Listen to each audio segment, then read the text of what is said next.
בתוך כל חולי עמך ישראל. Alors, Rabotai, je voulais qu'on entame une petite préparation à la fête de Shavuot. Vous savez que la fête de Shavuot, elle a ceci de particulier, contrairement à toutes les autres fêtes du calendrier, c'est qu'elle est extrêmement pauvre en termes d'objets de mitzvah. On imagine très très difficilement passer un Rosh Hashanah sans chauffard. D'ailleurs, lorsque le Rosh Hashanah tombe Shabbat, on est un petit peu sur notre faim. Pas imaginer Sukkot sans les cabanes, sans le loulav. On ne peut pas imaginer Hanouka sans les Nérod. On ne peut pas imaginer Purim sans le Mishloach Manot, sans tout ce qu'on a. Pessah sans la matzah, mais c'est pas possible. En revanche, ce qui est assez incroyable, c'est que la fête de Shavuot, qui est la fête du don de la Torah, qui devrait normalement renfermer en elle les plus grands symboles, elle est d'une pauvreté terrible. Je ne pas les tartes au fromage, il n'y a rien à Shavuot, rien, presque rien, si ce n'est la lecture que nos maîtres nous ont imposée d'un livre parmi le canon biblique parmi les 19 livres qui ne sont pas des livres de la Torah. Alors un livre qui s'appelle la Megillat Ruth, le rouleau de Ruth. Je suppose que tout le monde se... Ou bien je continue. Ouais. Donc la Megillat Ruth, le rouleau de Ruth, ouais, c'est ce qu'on va lire pendant Shavuot. Et évidemment, on est aussi en train de se poser la question, puisque le Shavuot c'est le monde du don de la Torah, qui a été donné par Moshe Rabbeinu, si on devait choisir un personnage qui va incarner le don de la Torah, personnellement, moi j'aurais dit, on va prendre un livre qui a parlé de Moshe Rabbeinu. Ou peut-être encore mieux que Moshe Rabbeinu, on va prendre l'histoire de Rabbi Akiva, qui est le maître des maîtres, le maître de la Torah orale, et on va raconter son histoire, parce que c'est celui qui incarne le plus l'étude de la Torah.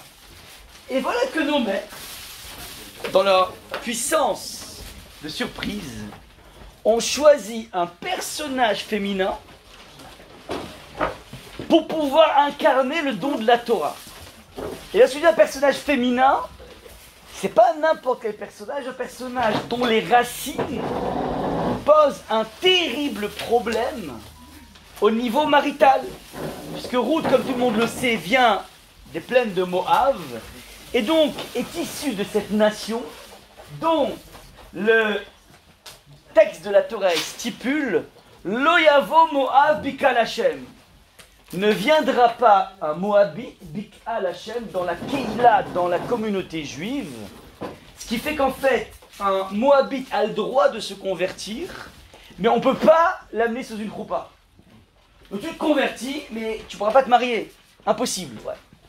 Eh bien, Ruth vient de cette nation, et contre toute attente, dans le livre de Ruth, elle finira par se marier d'abord avec le fils du plus grand rabbin de l'époque, Elimelech, et ensuite avec le grand juge suprême du nom de Boaz. Alors maintenant j'explique le jeu de mots que j'ai vu dans le titre. Boaz indique la route, parce que finalement l'histoire c'est Ruth et Boaz. Voilà, donc c'est juste pour pouvoir...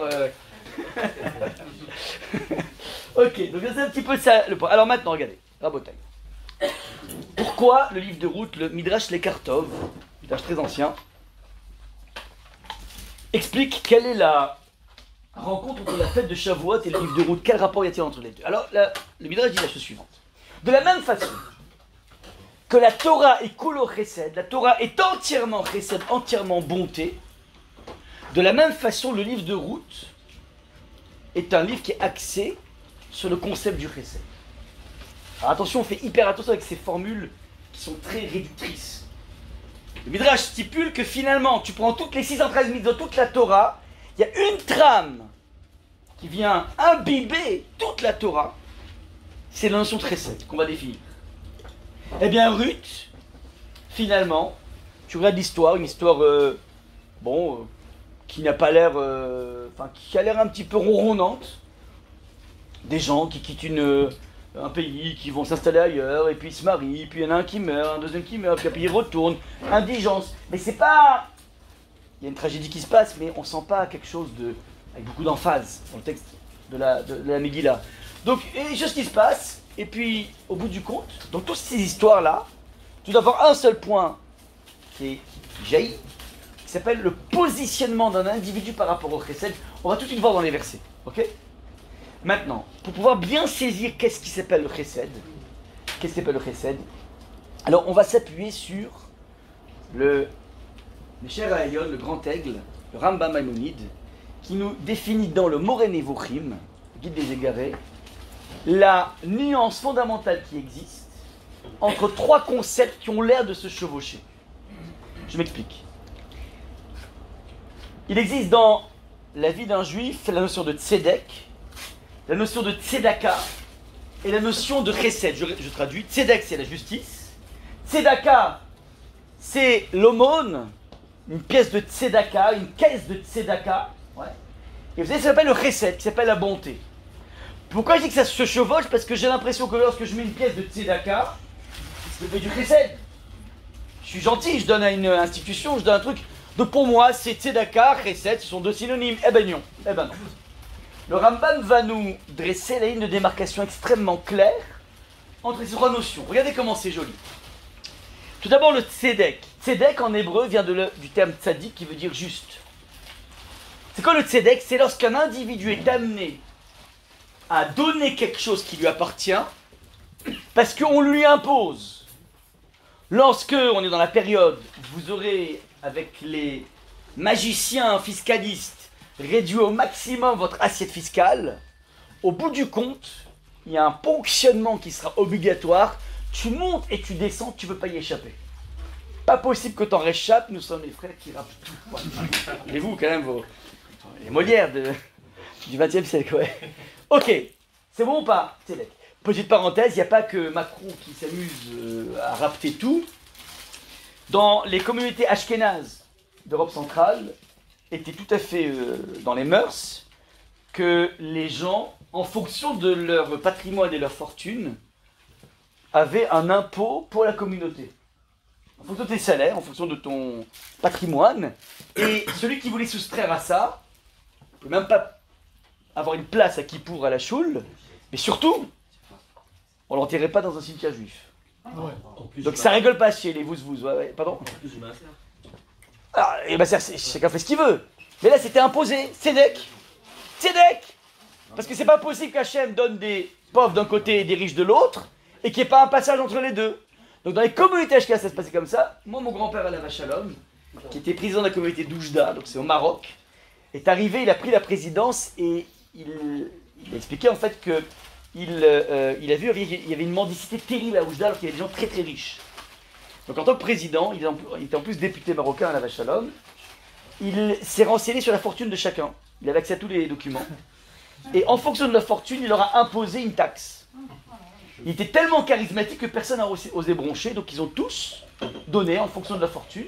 Et il a réussi à éradiquer la mendicité. Mon père, qui était son cousin, m'a raconté que la mendicité était tellement forte que quand on marchait dans la rue, il y a des juifs indigents qui venaient s'accrocher aux jambes, donne-moi à manger, donne-moi à manger. C'était ce niveau, c'était pas... Ouais. Donc lui, il dit, mais c'est pas possible, il y a un problème, donc il a taxé les riches, en deux mots. Il y a une famille qui a résisté. Le jour où le père de famille est niftar, est parti, les 4 fils sont venus pour régler l'enterrement, ouais. Et elle dit, ah, c'est vous? Ok, très bien. Regardez, j'ai ici une liste du passif de l'ardoise de votre père. Donc, soit vous payez, soit vous l'enterrez dans le cimetière Goy. Mais c'est un Cohen! Soit vous payez, et ben le Cohen, il ira dans le cimetière Goy, j'ai aucun souci par rapport à ça. Il les a, et grâce à ça, il a réussi à faire. Ça veut dire que celui qui va payer à ce moment-là, il est Betzedek. Tzedek, ça veut dire, j'ai pas le choix. Je peux pas m'amuser avec le cimetière, comprenez ou pas? Maintenant, gaieté de cœur, pas gaieté de cœur, on se fiche totalement des émotions. Premier chapitre. Deuxième notion, la tzedaka. La tzedaka, c'est lorsque je suis sollicité et j'ai toujours une issue. Je dis oui ou je dis non. Ouais, je suis pas obligé. Ouais, par exemple, ça peut être de l'argent, ça peut être aussi des conseils. Des fois on m'appelle pour des conseils. Maintenant, imaginons que je reçois un coup de fil de quelqu'un, je sais que ça va durer 2 heures. J'avais prévu de sortir tranquillement avec mon épouse, donc j'ai 2 solutions. Soit j'annule ce que j'avais prévu avec mon épouse, soit,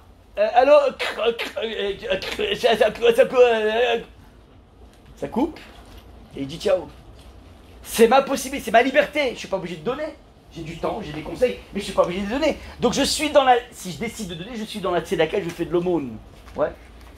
Et jusque-là, on n'est pas encore dans la dimension du chesed. Dit le Rambam, le chesed, c'est à partir du moment où un individu va donner à l'autre sans avoir été obligé, sans avoir été sollicité. Traduction.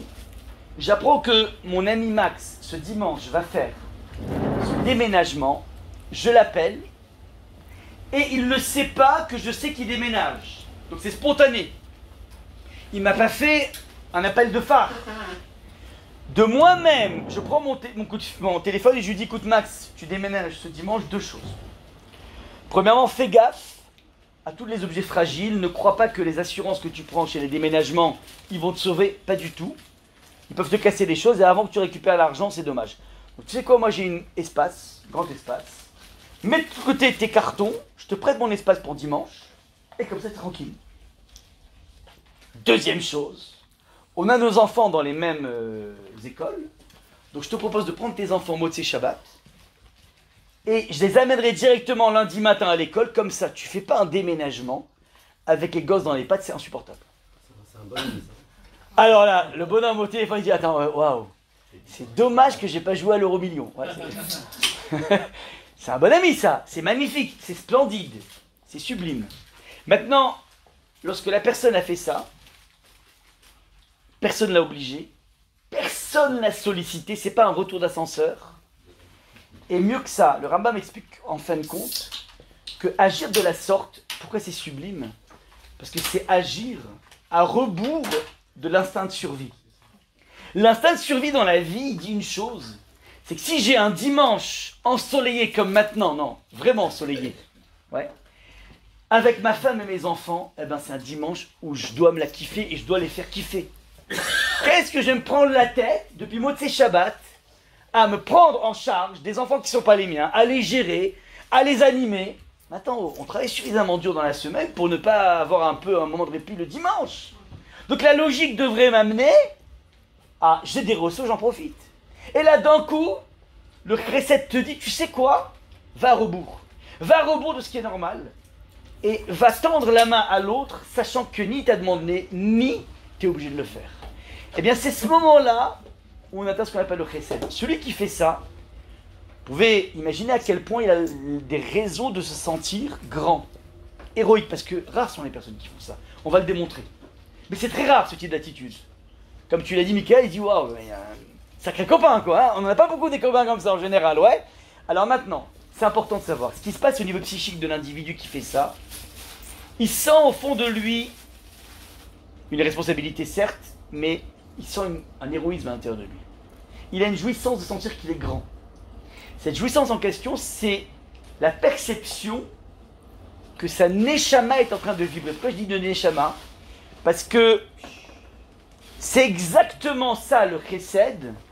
Et le chesed au fond, c'est tout simplement en phase avec Akadosh Baruch Hu.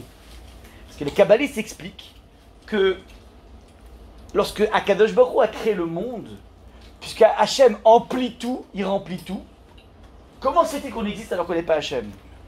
Réponse, les kabbalistes disent qu'il a fait ce qu'on appelle le tzimtzum. Tzimtzum, ça veut dire qu'il s'est recroquevillé sur lui-même pour laisser l'espace à autre chose que lui. Cette attitude de la création de l'homme et du monde relève du chesed. Pourquoi? Parce que d'après le Rambam, c'est quoi? Personne ne l'a obligé à faire ça, Hachem est obligé par personne. Il n'a pas un boss au-dessus de lui puisque c'est lui le boss. Deuxième chose, personne ne l'a sollicité. C'est pas que l'homme existait depuis toujours, et puis il a interpellé Dieu en disant, écoute Hachem, qu'est-ce que tu fais de tes journées? Tu m'attends au soir, qu'est-ce que tu fais? Tu voudrais pas créer un monde avec des dinosaures, des australopithèques, des océans, des pourris, ouais? Ce serait sympa, ce serait fun, ouais? il n'a pas été sollicité, on n'a pas mis la puce. Donc c'est-à-dire qu'il décide de lui-même de sécréter un don. Cette sécrétion du don, c'est ce qu'on appelle le chesed. Eh bien, lorsque moi, je décide gentiment d'être force de proposition pour aider l'autre, je suis exactement dans la même pulsation d'Hachem. C'est ça qui fait vibrer la Neshama. Ça, c'est le principe du chesed. Maintenant. Et là, je vous dis tout de suite, je vais me tirer une balle en vous disant ce que je vous dis, mais je suis obligé de vous le dire parce que c'est marqué dans le Rambam. Quand vous observez un petit peu autour de vous, autour de nous surtout, vous allez vous rendre compte que rares sont les occasions qu'on a de faire du vrai chesed. Très très rare. Ah, on est comment dans une société qui n'accepte pas ça, parce que si tu appelles quelqu'un et dis ok je viens t'aider, c'est toujours une intrusion. Ouais, exactement. Et on dit tu es qui Je ne sais pas pourquoi, je ne veux pas mettre la faute sur la société. Je veux mettre la faute sur le fait que nous n'avons pas été habitués à être dans cette sécrétion. Parce que celui qui fait ça s'appelle dans le langage commun et sociétal le pigeon. Le brave pigeon, et comme on a été habitué à ne pas être des bons pigeons, donc quelque part, on ne rencontre que très rarement ce type d'occasion. Si tu as une fois l'occasion de faire traverser un aveugle dans la rue, peut-être que là, tu es en train de faire du chesed. Parce qu'il ne s'est pas quitté, il ne te voit pas, et puis tu le fais de façon gratuite, donc c'est pas mal. Mais je dis, à part ça, j'ai le sentiment que rares sont les moments où on fait du chesed, et je vais vous le démontrer. Alors, d'abord, première des choses. Ok, il est bien sympa ce qu'il dit Rav Dre, mais il ne se rend pas compte qu'il y a parmi nous des gens qui s'appellent des grands donateurs, ou des petits donateurs, pas mais des donateurs. Ouais, c'est pas vrai. On fait beaucoup de tzedaka, grâce à nous, les institutions sont des institutions qui arrivent à fleurir. Et vous allez voir pourquoi je suis en train de mettre une balle dans le pied. Alors tout de suite. Alors on va expliquer ce qui se passe. J'en profite. Vous allez comprendre pourquoi c'est une balle dans le pied. Pour vous inviter tous, en tout cas vous solliciter, pour participer au gala, j'ai envoyé dans le groupe que nous organisons. Le 18 juin, comme Général de Gaulle, ça va être le grand appel du 18 juin, qui à part une soirée de fundraising, sera aussi une soirée de découverte de tous les merveilleux projets que nous avons déjà réalisés, que nous comptons réaliser de façon le plus belle. C'est 3000 étudiants qui fréquentent notre centre, c'est tout ce qui se passe au niveau du pôle féminin. Donc c'est la réunion de relève est essentielle. Et ça passe au salon Hoche. Et pour les petites comptes, c'est 260 € par couple. Ouais, donc voilà, c'est un ticket d'entrée qui est relativement facile.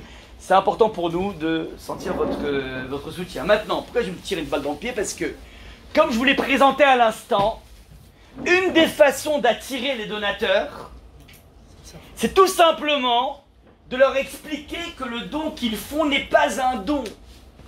C'est-à-dire qu'ils ont beau mettre, on va dire, une belle somme de 1000 €. Ouais.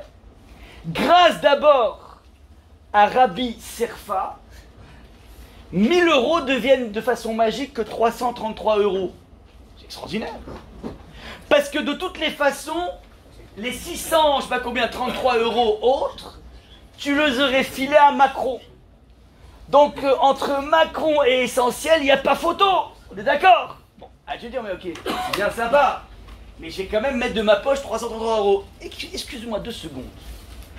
Pour 333 €, tu vas quand même avoir l'occasion, en l'occurrence c'est 260 €, c'est encore mieux, mais tu auras quand même la chance de pouvoir avoir un très bon gueuleton avec ton épouse, avec ton mari. Ce qui est pas mal. Aujourd'hui, vu le prix des restos cachers, si tu veux avoir un bon gueuleton avec de la boisson, pas que du coca ou de l'évian, mais une belle petite bouteille de vin, à mon avis, tu vas rapidement flirter avec les 300 €, à mon avis, ouais. Mais c'est pas tout, tu n'auras pas simplement un joli repas, tu auras en plus de la musique, tu n'as pas forcément ça dans les beaux restaurants, ouais, avec le bois partout. Et il y a le neuf qui veut sa viande, ouais, ce ne sera pas comme ça, ouais, donc c'est plus sympa. Mais c'est pas tout. Les personnes qui donnent ont droit parfois à un diplôme du donateur, que tu pourras afficher pendant 365 jours dans ton salon, avec marqué « Nous remercions ouais. Mais c'est pas tout. on va aussi te proposer 40 jours de prière au kotel. Et tu pourras balancer tous tes noms, ouais, et qui te permettra donc d'avoir en plus une bracha extraordinaire. Mais c'est pas tout. On va quand même trouver un grand kabbaliste ou un grand rave, un gadol, qui va s'occuper de prendre ton nom et ici faire une bracha. Donc finalement, pour 333 €, tiens, le resto, t'as la bouteille de vin, t'as l'ambiance, t'as le diplôme, t'as les 40 jours au kotel et t'as la bracha du gadol. Les amis, c'est un don ou c'est un troc? Sortez l'échec. Comment? Sortez l'échec. Comprenez, ça veut dire, je suis en train d'expliquer ici que ce sont les techniques qui sont utilisées par toutes les institutions dans le monde entier. Et aux States et en Angleterre, c'est encore mieux parce qu'en fait, c'est 100% du don qui est déductible des impôts. C'est un truc de ouf, ouais. Ouais, 100%, ouais. States, c'est ouais. Mais, donc tout le monde utilise ça. Je suis pas en train de dire le contraire. Sauf que, on peut pas appeler ça du chesed. Désolé. C'est en ça que je suis en train de vous dire que je me tire une balle dans le pied. Entre ça et mettre un billet de 50 € sous la porte d'un individu qui est dans la difficulté, vous comprenez qu'il n'y a pas photo? Est-ce qu'on comprend? On arrive à palper la chose. C'est pas la même chose. Ok, il n'y aura pas de serfa. So what? Mais tu as donné 100 balles à quelqu'un, ouais, en toute discrétion, c'est pas la même chose. Donc ça, si vous voulez, c'est le point névralgique du chesed. Maintenant, vous allez me dire, mais Rav, moi, il y a des moments quand même où je trouve que je fais quand même pas mal de chesed. Vous savez quoi? J'ai beaucoup de problèmes avec ma belle-mère, et pourtant, le Shabbat, je la ressens régulièrement. Et là, je dis, kol hakavod. Vraiment, bravo. Parce que c'est pas évident de se taper les beaux-parents, et je suis entièrement d'accord par rapport à ça. Sauf que, ce que tu as oublié, et je dis pas, c'est une mitzvah, c'est magnifique. Ce que tu as oublié, c'est bien que ce soit difficile, ça veut pas dire que c'est une mitzvah. Ça veut pas dire que c'est du chesed, pourquoi? Mais ça c'est sûr. Mais ça veut pas dire que c'est du chesed, pourquoi? Parce que est-ce que tu as le choix de ne pas la recevoir? Mais sinon, c'est la guerre mondiale dans le monde. Vous comprenez ou pas? Donc en fait, ça s'appelle même pas de la tzedaka, c'est du tzedek. C'est l'impôt. C'est comme Macron. Ou comme les... Ouais, c'est pareil. Donc en fait, je te rends pas compte, c'est que tu as beau faire beaucoup d'efforts, t'as pas encore commencé à être dans la dimension du chesed. Par contre, le chesed pourra intervenir si tu ne te cantonnes pas que de la recevoir, mais de faire des efforts pour être sympathique. Alors que tu as tout sauf envie d'être sympathique, parce que c'est pas normal qu'elle s'impose encore et que je connais tous les scénarios dans tous les sens, ouais. Et c'est saoulant de les avoir, qui plus est, ils passent leur vie à faire des remarques sur l'éducation des enfants, et les beaux-parents oublient toujours à quel point, ouais, ils croient avoir très très bien éduqué leurs enfants, mais ils ont complètement oublié à quel point eux-mêmes étaient totalement dépassés par leurs propres enfants, et ils ont le beau rôle en disant, oui, vous devriez, c'est toujours comme ça. Aux beaux-parents, je leur dis, donner des conseils avisés, c'est magnifique, à condition qu'on vous sonne.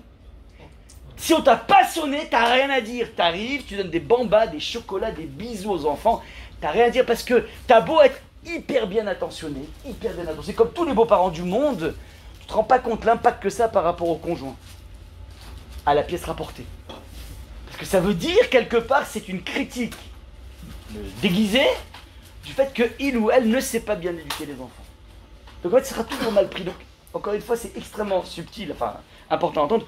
Donc non, désolé, il y a des invitations qu'on ne peut pas appeler du chesed. Ouais. Et inviter ses copains par retour d'ascenseur, parce que sinon c'est l'archouma. Les 3 fois qu'ils nous ont invités, on ne peut pas ne pas les inviter. T'es pas dans du chesed, t'es dans du troc. Maintenant, si tu me dis que t'es allé chercher dans la choule le clodo ou la clodote, je sais pas comment on traduit en... Ouais, ouais, alors, et tu es cherché, et t'as des têtes chercheuses pour dire, mais dites-moi quand il y a quelqu'un qui a besoin, il y a des gens qui font ça.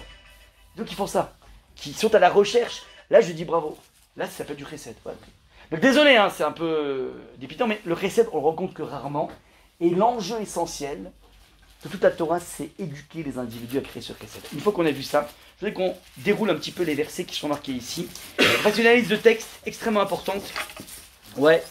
Pour comprendre ce qui se trame dans cette Sefer de route. Alors, vous vous rappelez dans les analyses de texte, vous avez le document sous les yeux. Le travail est suivant. On regarde le texte et on souligne ou on prend un typex, on efface tous les mots qui ne servent à rien. Qui auraient pu rendre le même information sans le contexte, sans le côté Stendhal ou Balzac. Donc je commence. Vaï bimé shefot hashoftim. Ce fut au temps du jugement des juges. Vaï ra'a ba'aretz. Il était une fois une famine sur la terre d'Israël. Un homme, Vayeler Ish, un homme s'en est allé mi Bethléem, de Bethléem dans le territoire de Judée, Yehuda, la Gourbis des Moab pour aller résider dans les plaines de Moab. Où lui, Veishto et son épouse, Ushne Banav et ses deux fils. Je répète, il était une fois, au temps du jugement des juges, il était une fois une famine sur la terre d'Israël. Un homme s'en est allé de Bethléem en Judée pour aller séjourner dans les plaines de Moab. C'est la Jordanie actuelle, petite parenthèse. Où lui, son épouse et ses deux fils. À vous de jouer, prenez vos Tipex et on gomme. Comment? Vaillé, c'est dire deux fois. On a répété 2 fois, il était une fois. C'est bizarre. Once upon a time. On dit une seule fois, pas 2 fois. Ça veut rien dire. Donc pourquoi 2 fois? Donc très bien, j'ai entouré ici, j'enlève. Ensuite. Tipex. Comment? Ça, c'est important, on a besoin de savoir qu'il est Bravo, elle dit, pourquoi tu dis au temps du jugement des juges? Fallait dire bimé hashoftim. On peut dire bimé amelachim, comme à l'époque des rois. Donc le jugement des juges, c'est une lapalissade, évidemment, ils jugent. Donc c'est bizarre. Donc j'enlève shvot. C'est 2 trucs quand ensuite. What else? Vous avez pas de document? Ah, pardon. Bravo, il dit mais Bethléem, que sans Yehuda, mais tout le monde le sait, enfin. Quelqu'un qui a fait un petit peu de géographie israélienne, pas comme moi, le sait. On sait pertinemment que Bethléem, c'est dans le territoire de Judée, Samarie, ouais, Judée en tout cas. Donc pas besoin de le préciser. Si tu sais pas, t'as qu'à regarder dans Google. Exact, bravo. Ensuite. Dans la plaine, Comment? dans la plaine de Moab, on peut dire c'est à Moab. Alors, dans les plaines de Moab, ouais, on pourrait dire à Moab, plaine de Moab, c'est vrai. Mais j'ai envie d'être encore plus cassant. Qu'est-ce que tu t'en fiches d'où il vient, où il va? Ce qui compte, c'est que il s'appelle Elimelech, on va voir tout de suite, il s'appelle Elimelech. Bah, il a quitté à cause d'une famille, c'est tout. Tu as besoin de me dire d'où il vient. Tu sais quoi, il est allé à Dubaï. Ouais, c'est la mode. Il va faire un trip à Dubaï. Bah, très bien, on s'en Non, fiche. mais Moab, c'est important. Comment, Moab? Moab est important. Tu dis que Il c'est à faudra démontrer que c'est important, mais c'est pas un complément circonstanciel de lieu qui est anodin. Évidemment. C'est ça qu'il faudra démontrer. Ensuite, quoi d'autre? Lui, sa femme, exactement lui. Bah, évidemment, on parle de lui, donc c'est lui. Pourquoi tu dis Hu Veishto? C'est bizarre. Et c'est des enfants. Fallait dire la mishpacha est partie à cause de la famille, en 2 mots. Moi, j'ai même rendu avec 2 mots. 3 lettres, quoi, ouais. Élément de réponse. Vaï. Je commence par la première question qui a été posée. Vaï. Il était une fois, pourquoi 2 fois c'est marqué ça? Élément de réponse. Vaï, les maîtres du Talmud ont fait un repérage googlisant de tout le canon biblique et se sont rendus compte qu'à chaque fois qu'il y avait la particule Vaïi, il était une fois, il y a toujours une catastrophe qui va apparaître. Le Vaïi initie toujours une catastrophe, une tragédie. Ok? J'ai pas besoin de vous expliquer pourquoi. Lorsqu'on se dit il était une fois, il y aura toujours. Il y a un lien intrinsèque à ça, j'ai pas le temps de vous le dire.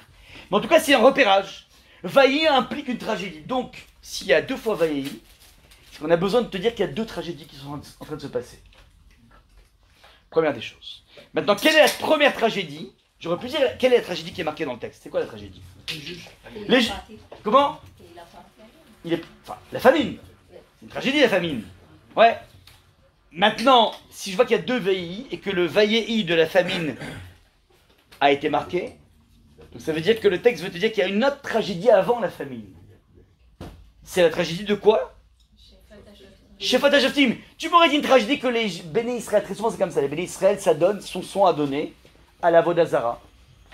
Après il y a des problèmes. Mais là, on ne voit pas de traces de dérive du peuple juif. Ni à Vodazara, ni idolâtrie, ni crime, ni haine gratuite, on n'a rien. Alors pourquoi elle vient de cette famille? C'est bizarre. Réponse, parce qu'en fait il y a un problème qui s'appelle Shefot HaShoftim. Le jugement des juges. Mais je comprends pas, mais les juges ils jugent, c'est normal qu'ils jugent. Et les parlementaires ils tchatchent, c'est normal. ils disent des bêtises, c'est aussi normal, c'est classique, ouais. Non, le jugement des juges, c'est pas le jugement.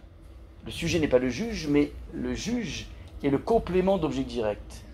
Ce fut à l'époque où on jugeait les juges. Les gens jugeaient les juges. C'est-à-dire qu'en fait, les gens se plaignaient de ne pas avoir des juges à leur hauteur. Ah, mais vous comprenez, les juges sont censés être les personnes qui donnent la loi, qui donnent la justice. Eh bien, on sent qu'on n'est pas dans un état où la justice est forte, où on sent que les maîtres, les rabbins, sont des rabbins puissants. On sent qu'ils sont tous faillibles. On peut facilement les arroser. On peut facilement les corrompre. Et donc il y a une situation de marasme, d'une population qui ne se sent pas épaulée avec des grandes figures pour être tout simplement guidés comme il le faut. Les guides de la génération ne sont pas à la hauteur. Ça, c'est un état de marasme au niveau spirituel. Et comme les individus vivent ce marasme en question, alors, réaction en chaîne. Donc je relis. Et ce fut, à l'époque du jugement des juges, et ce fut une famine sur la terre d'Israël. Certains maîtres vont dire que ce n'est pas forcément une famine au sens disette du terme. La famine dont on parle ici est peut-être liée, et peut-être à mettre en... comment dire, et peut-être à illustrer, excusez-moi, non pas comme étant une famine mode disette, mais une famine imaginative. C'est-à-dire que, étant donné que les personnes sentent que l'ancrage de la vérité n'est pas un ancrage fort, nous souffrons au niveau spirituel.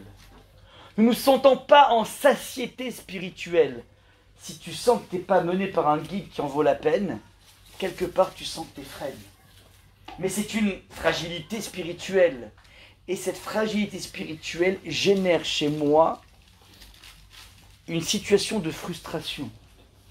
Et dans la vie, quand tu es frustré par quelque chose, le réflexe de l'oralité, c'est quoi? C'est un Mars et ça repart. Aller prendre du glucose, par n'importe quelle forme que ce soit. Il faut remarquer, lorsque dans la vie on est un petit peu déstabilisé, un petit peu angoissé, on ne sait pas vraiment quoi faire, alors tu as la cigarette, tu as le café, tu as le Mars, tu as toutes les techniques possibles pour compenser. Ça veut dire que un commentateur veut dire la chose suivante, que c'est pas qu'il y a une vraie famine, mais comme les gens étaient instables dans leur épanouissement spirituel, donc ils ont besoin de trouver une compensation au niveau matériel. Et donc ils ont toujours l'impression d'avoir un manque. Et quand tu as toujours l'impression d'avoir un manque, tu passes ton temps à grignoter. Donc cette famine est une famine totalement virtuelle. Ça c'est donc la deuxième conséquence. Ce fut un état de marasme spirituel parce que les gens jugeaient leurs juges, et parce que les juges n'étaient pas à la hauteur aussi. Et donc ça crée une situation dans laquelle les gens sont en manque. Et comme ils sont en manque, ils ne savent pas comment combler ce manque. Très souvent, notre neshama est assoiffé, et on ne s'en rend pas compte. On s'en rend pas compte. Donc on va prendre des canaux pour trouver des solutions pour pouvoir répondre à ce besoin. Mais on prend les mauvais canaux. Des personnes, par exemple, qui se jettent dans des sports ultra dangereux. Ce sont des personnes qui, au fond de eux, sont en train d'essayer de flirter avec la mort pour redécouvrir leur propre vie. Vous comprenez ou pas? C'est une quête de neshama, un bonhomme qui rentre dans du kickboxing ou dans des trucs, dans des sauts à l'élastique hyper dangereux. C'est en fond de eux, ils ont une quête existentielle qui vont malheureusement canaliser en allant flirter avec la mort. Et ne serait-ce que des personnes qui vont prendre, que Dieu préserve, des drogues dures. C'est essayer de trouver jusqu'à où je peux aller. C'est une recherche de neshama, malheureusement, qui est très mal canalisée. Ouais. Mais c'est ça que c'est ce manque fondamental de la jeunesse qui veut se rechercher où se retrouve leur neshama. Ça, c'est exactement ça. C'est le ra'av. Le ra'av dont on parle ici, le ra'av d'aujourd'hui. Des jeunes désœuvrés, des jeunes qui ne savent pas où aller, qui font rien de leur journée. Ça, c'est exactement ce dont on parle ici. La neshama, elle crie quand elle n'est pas alimentée, elle crie, elle n'en peut plus. Elle pète un câble. Donc, du coup, les gens sont en manque. Alors, quand tu es en manque, eh ben, tu Les gens vont jusqu'à Lucy in the Sky with Diamond, malheureusement. C'est ça qui se passe, ouais. Donc là, c'est le Rav. Vaïra Ba'aret. Vaïeler Ish. Continue le verset. Un homme s'en est allé. Mi Bethléem Yehuda. De Bethléem dans le tribu de Yehuda. Pourquoi tu précises? Et c'est quoi cet homme qui s'en va? Élément de réponse. Ish en hébreu veut dire un grand homme. Donc lorsque dans la vie, il y a un marin spirituel, on a une absence de guide. Vous savez quoi? Peut-être qu'il y a un homme, un Zorro, qui pourrait jouer le rôle de celui qui va sauver la situation. Ouais. Et si je te dis que ce Zorro prétendu, cette grande figure, elle vient justement de Bethléem dans le territoire de Juda. Ça veut dire que c'est une personne qui vient de la généalogie de Yehuda. Et la généalogie de Yehuda dit une seule chose très intéressante, c'est qu'en fait Yehuda est la personne qui a la graine du leader. C'est celui qui est capable d'assumer des responsabilités. Pourquoi il est roi Yehuda? Parce que c'est celui qui est capable d'assumer le fait qu'il a fait des bêtises avec Tamar. Ça, c'est une grande personne. C'est une personne qui sait prendre le taureau par les cornes. Eh bien, si je dis que Elimelech, en l'occurrence cet homme-là, vient de cette contrée, c'est qu'il a la même puissance que Yehuda. Et donc lui, il pourrait renverser la situation. À lui seul. Et nous dit le texte, qu'est-ce qu'il fait? Il s'en va faire un break. La gour en hébreu veut dire séjourner bisdémois dans les plaines de Moab. Et c'est là en fait qui est marqué de façon tragique ce qui se passe. Pour un individu qui a le talent de pouvoir sauver la situation et qui se dérobe par rapport à ce talent, comme par hasard, où il va se retrouver dans un tropisme terrible, il va se retrouver dans les plaines de Moab. Pourquoi tu vas pas à Dubaï? À Dubaï? Non, dans les plaines de Moab. Pourquoi les plaines de Moab? Parce que les plaines de Moab, c'est la contrée par excellence qui est marquée par le repli sur soi. Qu'est-ce qu'on se reproche aux Moabites pour leur dire vous ne rentrerez pas dans la communauté juive? C'est qu'ils ne nous ont pas accueillis avec des vivres. Au moment où on est passé par la Jordanie pour rentrer en Israël, on était prêts à payer pour du coca et des bambas, et ils ont refusé. Et comme ils ont refusé, la Torah a considéré qu'il y a ici une tare irréparable qui les rende non miscibles avec le peuple juif. Tu peux prendre en conversion et sous une choupa un Égyptien qui a torturé des Juifs pendant l'esclavage, parce que le monde de l'agressivité est quelque chose qui peut se réparer, mais le monde de l'absence du chesed est quelque chose qui est une tare qui n'en finit pas. Et donc la Torah les met au banc. Maintenant, toi, Elimelech, tu es une grande figure, et tu t'es dérobé par rapport à ce qu'on attend de toi. Quelque part, tu es attiré naturellement par les personnes les plus repliés sur eux-mêmes. Ça, c'est le tragique de ce verset. Il arrive donc, et attention, il arrive pour séjourner, c'est-à-dire il est allé faire un break. Disent les maîtres, il en avait marre d'être sollicité. Tout le monde le sollicite, c'est une grande figure spirituelle. C'était un milliardaire aussi, il n'en pouvait plus. Donc, les gens sentent une sensation de famine, ils s'adressent à lui, ils n'en peuvent plus. Je mets un break. Laissez-moi tranquille, je pars à Moab. Rouveishto, lui, puis son épouse et les enfants, c'est-à-dire, c'est lui le moteur, la locomotive. Les enfants ne font que suivre, et sa femme aussi. Je continue, verset numéro 2. Veshem Aish Elimelech, cet homme en question s'appelle Elimelech. Veshem Ishto Naomi. Veshem Shne Banav Machlon Vechilion. Donc une s'appelle Noémie, les deux enfants s'appellent Machlon et Kilion, Ephratim et Bethléem Yehuda. Des aristocrates de Bethléem en Judée. Vayavush Zde Moab Vayusham. Ils allèrent dans les plaines de Moab et ils furent là-bas. À vous de jouer. Up to you. Pardon? Shem Aish. Ok, le nom. Ok, alors là c'est pas tellement grave. La Torah a besoin qu'on pénètre le monde de la sémantique. Bethléem Yehuda. Alors, Bethléem Yehuda, t'as raison. Je réponds juste à cette question. Quand on dit l'homme s'appelle, parce qu'on veut que tu pénètres, que veut dire Elimelech? Que veut dire Machlon? Que veut dire Kilo? Que veut dire Naomi? Les noms sont porteurs d'un sens. C'est pas Kevin, Steve et Kimberley. Ouais. L'homme, la grandeur, au sens, ce géant. Ce géant s'appelle Elimelech. Et tu sais quoi, c'est quoi Elimelech? Elimelech veut dire Eli, mon Dieu, Melech est le roi. C'est incroyable. Ça veut dire que c'est une personne qui a conscience que le roi des rois, c'est Akadosh Baruch Hu. Il est sensible à la notion de royauté. Évidemment, puisque lui, il a un ADN qui s'appelle Yehuda. Donc il arrive à se reconnaître dans les boss. Le big boss, c'est Hachem, et moi aussi, je suis un boss. Mais mon Dieu, c'est le boss. C'est-à-dire, c'est pas que je suis j'ai la graine du roi qui va éclipser Hachem, au contraire. Je me soumets à Hachem. Donc en fait, on est devant un individu qui a une hauteur incroyable. Et son épouse s'appelle Noémie. Noémie veut dire naïm, agréable. Elle arrondit les angles. Elle sait dans la vie être souple. Et pour cause, elle n'a pas fait un scandale à son mari de partir. Elle l'accompagne. Ça, c'est Noémie. Veshem, Shnebanav, Machlon, j'ai pas le temps de vous le dire, mais Machlon vient de la racine Machala qui veut dire la maladie, et Kilion vient de la racine Klia qui veut dire destruction. Ouais, donc l'enfant en rien qui s'appelle, vous imaginez un hypercachère. Destruction vient ici, maladie arrête de jouer avec le caddie, ouais, c'est quoi l'idée alors? Il y a une idée sous-jacente, j'ai pas le temps de vous le dire la semaine prochaine, je vais un petit peu avancer. C'est les noms, mais c'est des noms qui sont porteurs d'un terme. Alors on répond, pourquoi il demande aristocrate de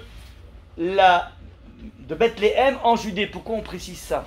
Parce que si le papa se dérobe de sa hauteur, peut-être que Machlon et les deux fils vont reprendre le flambeau. Parce qu'eux aussi viennent du même endroit. Et donc on attend quelque part une réaction de leur part. Et nous dit le texte, ils arrivèrent à Zémoav et ils furent là-bas. Qu'est-ce qui est bizarre ici? Le passé présent. Ben s'ils arrivent, ils sont là-bas, donc c'est normal. Ouais. Qui plus est, on avait déjà dit qu'ils étaient partis pour séjourner dans la plaine de Moab. Après tu me dis, ils arrivaient évidemment, puisqu'ils sont allés pour séjourner. Donc ils arrivèrent et ils furent là-bas. Donc il y a trop de verbes ici. Élément de réponse des maîtres, c'est un truc incroyable. Au début, on a dit le papa, il est venu juste pour faire un break. Un break, c'est 15 jours. Ouais, c'est pas éternel. Ok. Maintenant, ils arrivent dans la ville de Moab, dans la capitale de Moab, ils se rendent compte que c'est très mal famé. Pas bien pour l'éducation des enfants. Donc ils vont en banlieue, ils repartent. Mais en banlieue, comme dans toutes les banlieues du monde, il se passe rien, quoi. À 20h, c'est le couvre-feu. Pas de restaurant, rien du tout, ouais. Donc du coup, c'est insupportable. Ah, mais l'éducation des enfants, on va s'arranger. On retourne dans la capitale. Vaille à vous, c'est ça la deuxième expression au niveau géographique. Ils arrivaient dans les plaines de Moab. Comprenez ou pas? Ils reviennent. C'est pas qui. On avait dit qu'ils étaient là. Mais ils étaient là-bas, ils sont repartis, ils sont revenus. Et après, te dit le texte, Vaïoucham. Ils furent là-bas. C'est-à-dire qu'en fait, dans la vie, ça, on est tous un peu comme ça. On peut tous avoir dans la vie des idéaux pour notre couple. Des idéaux pour l'éducation des enfants. On peut être clair là-dedans. La question, c'est combien de temps tu vas être clair par rapport à ça? Tout le monde est d'accord qu'un portable, c'est une catastrophe. C'est un revolver allumé dans les mains d'un enfant. Tout le monde est d'accord là-dessus. La question, c'est cette certitude-là. Combien de temps elle va résister devant l'insistance d'un enfant qui va dire « Non mais tous mes copains, toutes mes copines ont ça, je peux pas être le... » Combien de temps tu tiens? Ça, c'est ce qui est marqué ici. Tu peux être clair, mais tu ne fais pas très long feu. C'est ça qui est marqué ici. C'est le drame, la difficulté, si vous voulez, d'assumer jusqu'au bout ses idées. Ça demande de la force. Et là, en fait, quelque part, il pêche. Je continue le verset numéro 3. Il y a des questions, ça va? Pour l'instant, ça va? C'est clair ou pas? Ça veut dire qu'il y a eu Ils sont terribles.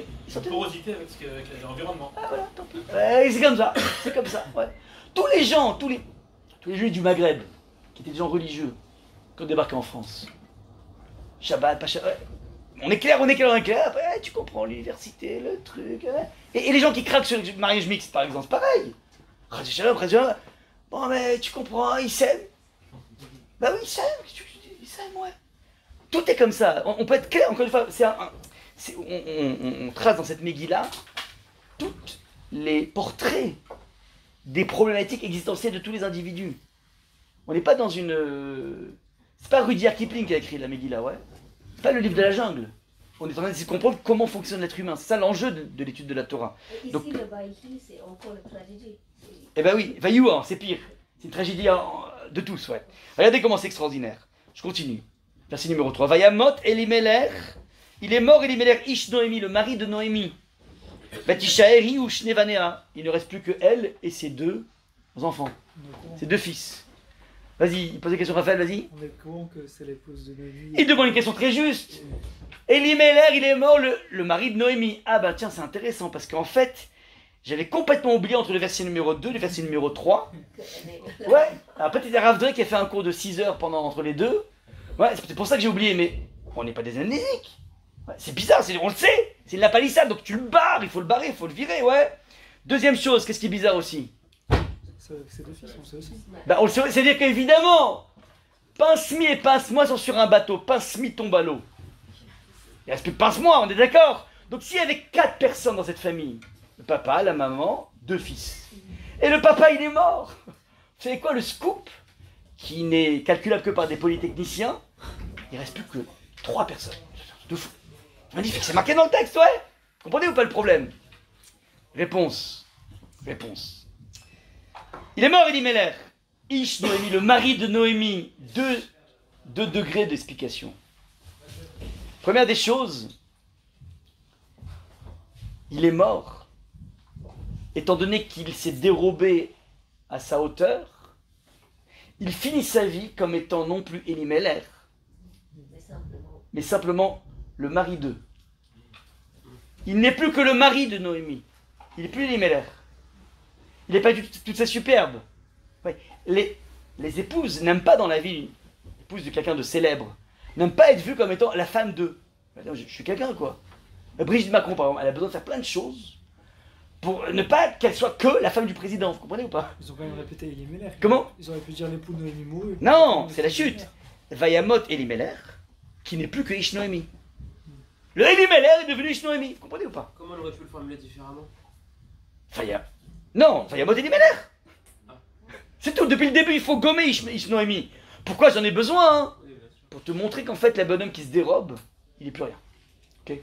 Donc, deuxième niveau de lecture qui est assez encore plus tragique, c'est le mari de Noémie qui est mort. Parce qu'en fait, il n'y a que Noémie qui ressent la mort de son mari. Alors, 2 niveaux d'interprétation. Parce qu'il n'y a pas comme la femme pour subir le départ du mari. Beaucoup plus que les enfants. Les enfants, ils se refont. Une femme, c'est beaucoup plus complexe. Premier niveau. Deuxième niveau, encore plus terrible. Il dit que il n'y a que Noémie qui a perçu sa mort maintenant. Mais c'est ses copains, ça fait des décades que pour eux, Elimelech est mort. Il était déjà mort, c'était un mort vivant finalement. Elle va récupérer maintenant cette mort, mais aux yeux de ses amis, de sa génération, c'est déjà un homme mort, parce qu'il s'est dérobé de ses fonctions. T'as un talent, il est pour toi et pour les autres, mais aussi pour les autres. Toujours comme ça dans la Torah. Je finis. Donc le père est mort. Nous dit le texte, Vaïssou lahem nashim moabiot. Les 2 fils vont se marier pour eux avec des femmes moabites. Shama achad Orpa veshem Hashenit Ruth. L'une s'appelle Orpa, l'autre s'appelle Ruth. Vayeshvu sham keeser shanim. Ils s'installèrent là-bas. Keeser shanim. À peu près 10 ans. Qu'est-ce qui est bizarre ici?